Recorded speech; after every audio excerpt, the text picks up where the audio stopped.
Во ова видео ќе разгледаме како може да се подредат дробки и децимални броеви.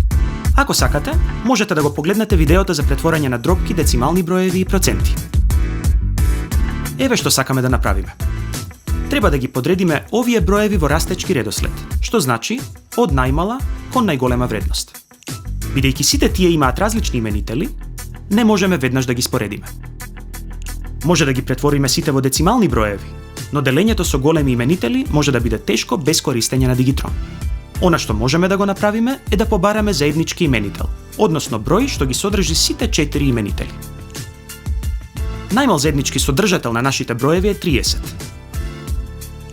Затоа, ние ќе најдеме еквивалентни дробки со именител 30. Бидејќи 13 30 веќе има именител 30, оваа дробка не треба да ја менуваме. Дали може да забележите како ќе ги промениме останатите 3 дробки? За да најдеме еквивалентна дробка на 7 десетини, треба да најдеме колку десетки има во 30. 30 поделено со 10 е 3, па секоја вредност во дробката мора да се помножи со 3. Дали можете самите да најдете еквивалентни дробки за останатите 2 дробки? Паузирајте го видеото и размислете. Ја применуваме истата постапка за останатите 2 дробки. Во 30 има 6 петки, па го множиме бројителот 3 со 6 и добиваме 18 тридесетини. Бидејќи има 5 шестки во 30, го множиме другиот бројител 4 со 5, со што добиваме 20 тридесетини.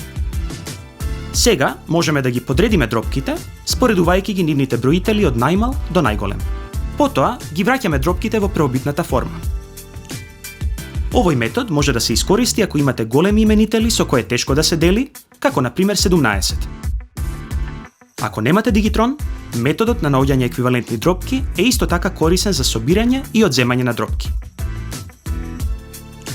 Ако ви се допадна видеото, покажете ни го тоа и не заборавајте да ни оставите коментар ако имате некое прашање.